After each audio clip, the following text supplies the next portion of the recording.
ninth graders. Hello, ninth grade. Today's video is unofficially Baby Yoda themed. I made this, you guys, I made this. Are you laughing at me? Because that was the sweater you wore yesterday. I wear it a lot.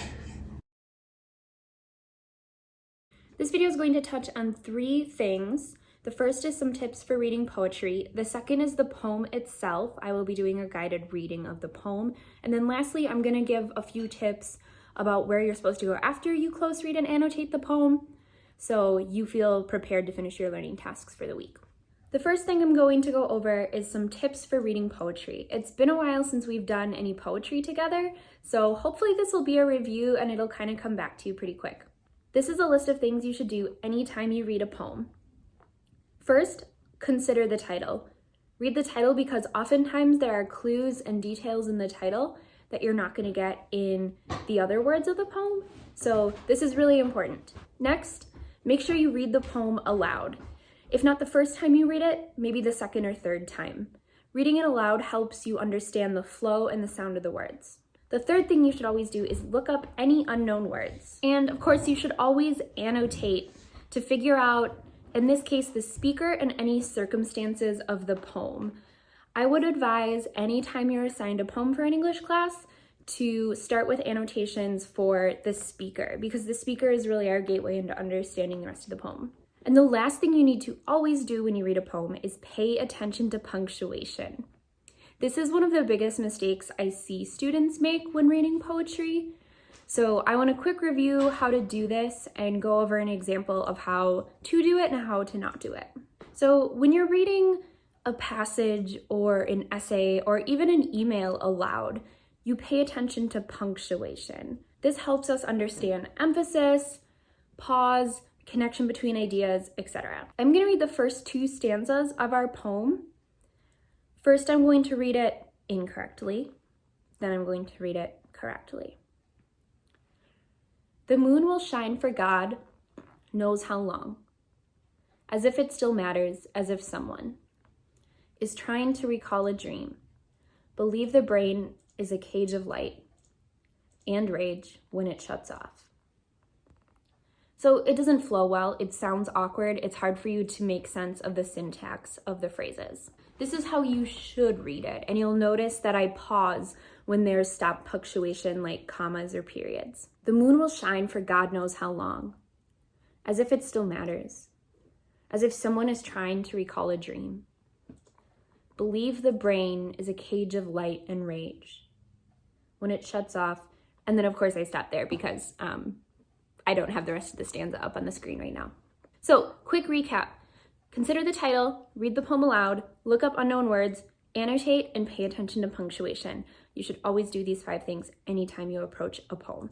You want to come and say hi? Poems! Look, my husband reads poems. This is his book. The next thing I'm going to do is read through the poem and then give you a couple notes on it. But before I do that, I wanted to introduce the poem and a little bit about the poet. The poem we are analyzing this week is called To Live in the Zombie Apocalypse by Burleigh Vang. This poem was written in 2016, so pretty recently. Burleigh Vang is a living Hmong American poet and author. I will post 2 links in the video notes in case you're curious to read more about this writer or other Hmong American writers. The first link I'm going to post is a short biography of Burleigh Vang, and then the second is a page with other contemporary Hmong American writers and some of their poems. I'm going to read the poem once all the way through and then go through it a second time, commenting and giving some of my own annotations. To Live in the Zombie Apocalypse by Burleigh Vang. The moon will shine for God knows how long, as if it still matters, as if someone is trying to recall a dream. Believe the brain is a cage of light and rage. When it shuts off, something else switches on. There's no better reason than now to lock the doors, the windows, turn off the sprinklers and porch light, save the books for fire. In darkness, we learn to read what moves along the horizon, across the periphery of a gun scope.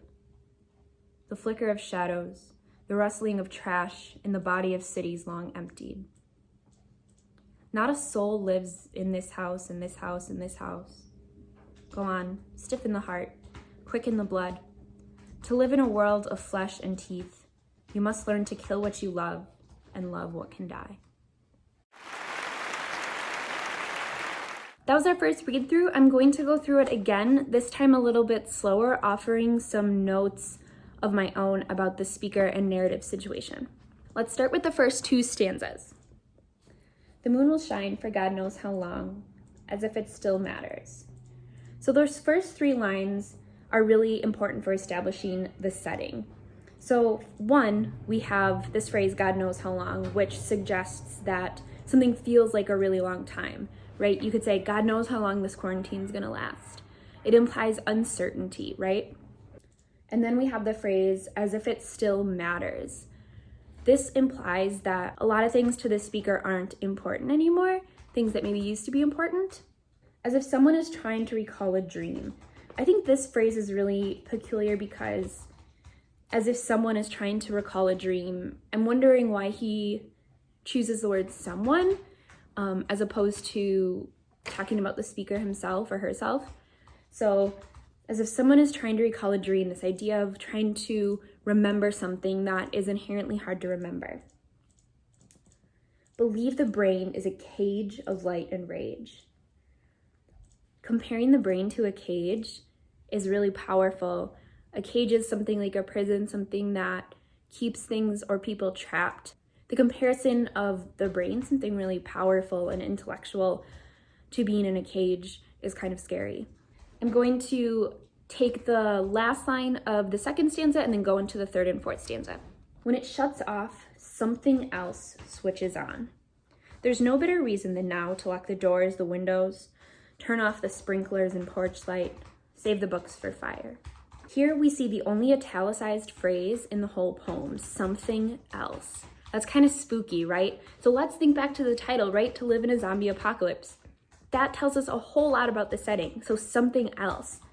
This something else maybe is fear or something primal or something angry. The fact that it doesn't say what it is, but it just says something else in italics makes us wonder, it makes us question. It also makes it seem like it's something that the speaker can't or won't talk about.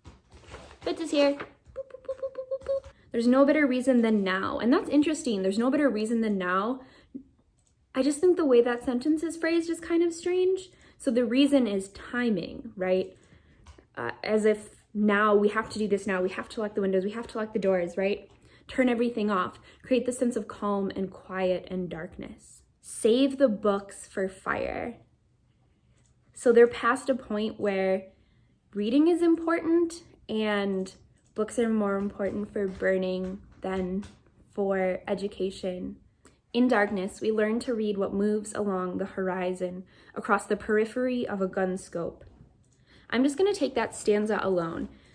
I love the contrast here. So we have the mention of books in line 11, and then we learn to read, and the poet, the speaker kind of misleads us, right? We learn to read what moves along the horizon. So they're not reading books, they're reading the scene, they're reading behavior. That's what is important for them to understand and educate themselves in the world of this poem, right? I mean, if you're being attacked by zombies, like, you're not gonna read books, you're gonna study the world around you and try to figure out what details are important for you to survive. And then the periphery of a gun scope. So as if they're looking through scope? Like, what's the scope? It's like the pokey thing? What kind of guns are those? Sniper rifles? Sorry, I had to consult my husband real quick about guns. Okay. So a gun scope, like if there was a sniper rifle or something you're shooting from far away, there's little scopes so you can see your target and aim well. So again, we have this sort of sense of fear and violence and hiding, right? The flicker of shadows, the rustling of trash in the body of cities long emptied. I think it's interesting that the speaker gives the city human-like qualities, calling the city something with a body. It implies that cities are alive and maybe breathing in their own way. I think this is really interesting to think about right now as we look out the windows and we are in a city that also maybe feels emptied or dead in the way that it might in a zombie apocalypse. Not a soul lives in this house and this house and this house. So you can imagine the speaker is almost maybe standing in a neighborhood and being like, no one lives here, no one lives here, no one lives here. So the neighborhoods are empty, people are gone, presumably zombies or dead, right? Go on, stiffen the heart, quicken the blood. To live in a world of flesh and teeth, you must learn to kill what you love and love what can die. I think these last few stanzas are really powerful and really kind of bring home this sense of perhaps fear and paranoia and this sort of alternate reality in which the speaker of this poem appears to be living. Teeth are things that eat and bite. Flesh is like our skin, our outer layer. So really thinking about why these two words in a world of flesh and teeth. Often we hear the phrase flesh and blood, but in this case, we've substituted teeth. And then you must learn to kill what you love and love what can die.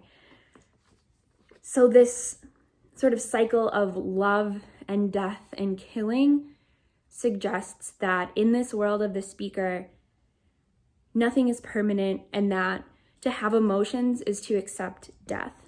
I think that part of the poem maybe kind of transcends even the sort of science fiction setting of this, knowing that the things we care about are impermanent, and we have to come to accept that. Anyways, that's sort of my 2 cents. If you have a different interpretation, totally fine. I just like to give you my point of view. You can agree, you can disagree, you can change, elaborate. You know how it goes. You have now read the poem multiple times, you've annotated, you've listened to my notes, maybe added to your annotations after listening to that, and now you are ready to do your final 2 learning tasks of the week. The next one is to write a 3 to 5 sentence summary of the narrative of the poem. So remember, narrative basically means story, so you need to describe the story that is taking place in the poem. Describe the character, the setting, the events. You can do this by hand and take a picture. That is fine really for any of these assignments, or just create a Google Doc. If you do create a Google Doc, I ask that you include your responses for the final 2 learning tasks in that doc, and I'll get to the second one in a minute, but the first is this summary.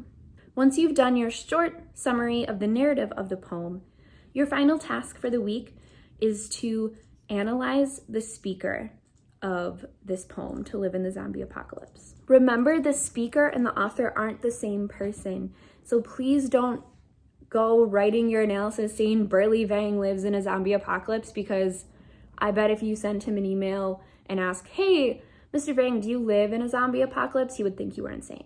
You have 4 questions, all 4 of which are very similar to the questions you answered for the song speaker analysis last week. Number 1, describe the identity and personality of the speaker. Number 2, to whom do you think the speaker is talking and how do you know? I do want evidence in this one. 3, why is the speaker talking? In other words, what has motivated the speaker? What is the speaker's attitude towards the topic or events of the poem, and how do you know? So that is where you're going to sort of go back to that narrative summary and then think about, okay, well, how does the speaker feel about these things you've stated in the summary of the poem? Answer all of these questions in little short paragraphs, about 3 to 5 sentences. Use brief and concise evidence as needed, especially if I'm asking, how do you know? And then if you are typing this, again, I ask that you type it in the same document that you typed that short narrative summary. If you're taking pictures, you'll just upload as many pictures as you need. So once you have done all of these things, you are ready to submit. On Google Classroom, you will find an assignment called Poem Summary and Speaker Analysis. This is where you will submit the narrative summary as well as your responses to the 4 analysis questions. So you'll have 5 written components in there. Once you've done that, you're done for the week, and I assume you'll be patiently awaiting what comes next week. Well, Baby Yoda says goodbye. A student of error who can only prevail, 'cause learning is trying and trying is hard. When it feels like falling's gonna tear you apart, but now I'm ready to win. Yeah, now I'm ready